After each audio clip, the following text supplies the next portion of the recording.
খুব বড় চুরির রাস্তা এর আগের গভর্নমেন্ট করে দিয়ে গিয়েছিল, নট ইউনুস, তার আগের গভর্নমেন্ট, আওয়ামী লীগ গভর্নমেন্ট।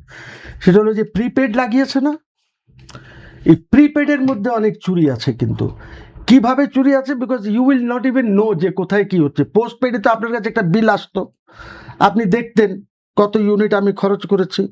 এখানে কিচ্ছু না, এখানে আপনি কার্ড নিয়ে যাবেন, কার্ডে টাকা ভরবেন, আপনার মিটারটা চলবে, নাহলে মিটার বন্ধ হয়ে যাবে, ইলেকট্রিসিটি গন।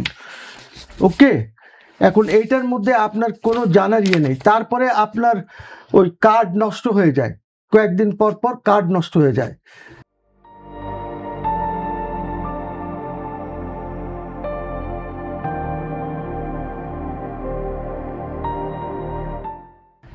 কার্ড তো যারা সাপ্লাই করে কার্ড, ওদের এই আর একটা ব্যবসা। আমি যে আমার মিটারে যে আমি দিচ্ছি, আমার 10টা মিটার আছে, এর মধ্যে অনেকগুলি আমি চেঞ্জ করেছি, ঠিক আছে, কার্ডস।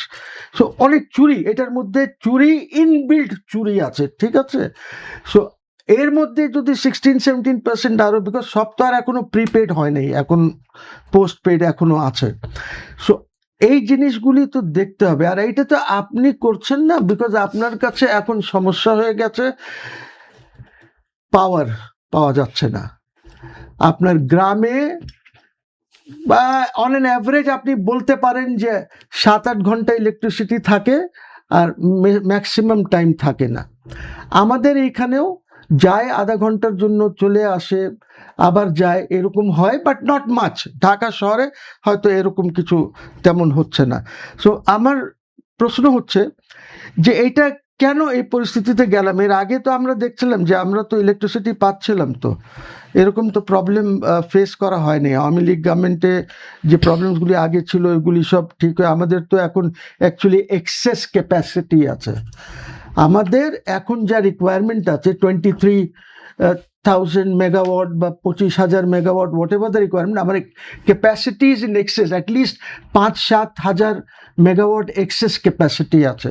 আমরা এইগুলি কেন চালাতে পারছি না, কি পারছি না, হয়তো এই গভর্নমেন্টকে আমি এখনো এত দোষারোপ করতে চাই না। তার কারণ হচ্ছে যে ওনারা এসেছেন এমন একটি সময় যেখানে হরমুজের একটা প্রবলেম হচ্ছে। হরমুজের প্রবলেম হওয়ার জন্য আপনার গ্যাস, এলএনজি টেলএনজি এইগুলি নিয়ে সমস্যা আছে, আপনার তেল নিয়ে সমস্যা আছে, আপনার ইয়ে কি বলে অনেক হিলিয়াম যেমন আছে, এরকম অনেক ভেরি ইম্পর্টেন্ট ইয়ে আছে যেগুলি আপনি হয়তো সেভাবে পাচ্ছেন না। এই জন্য এইটা নিয়ে আমি ওদেরকে দোষারোপ করব না। কিন্তু আমি যে জিনিসটা বলতে চাই, দ্যাট শুধু আইএমএফ বা এই প্ল্যানে যদি আপনি ঢুকে যান, আজ পর্যন্ত পৃথিবীতে চ্যালেঞ্জ করলাম আপনার চ্যানেলে বসে, আইএমএফ, ওয়ার্ল্ড ব্যাংক আর এডিবি, এদের প্রেসক্রিপশনে যদি কোনো দেশ অর্থনৈতিকভাবে মজবুত হয়ে থাকে, তাহলে আমাকে প্লিজ আমাকে একটু জানাবেন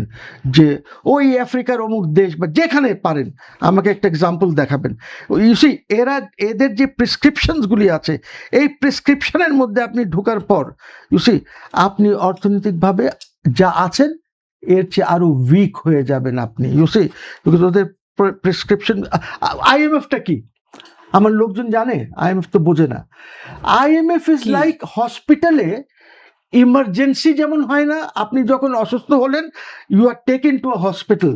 হসপিটালে কোথায় নিয়ে যায়? ইমার্জেন্সির মধ্যে নিয়ে যায়, সেখানে আপনাকে ডাক্তার দেখে। So IMF is like that, যে আপনার যদি এরকম ইমার্জেন্সি হয়ে গেছে যে আপনার সাংঘাতিক ইলনেস, সিরিয়াস অর্থনৈতিক সিকনেস আছে আপনার, আপনি যাবেন।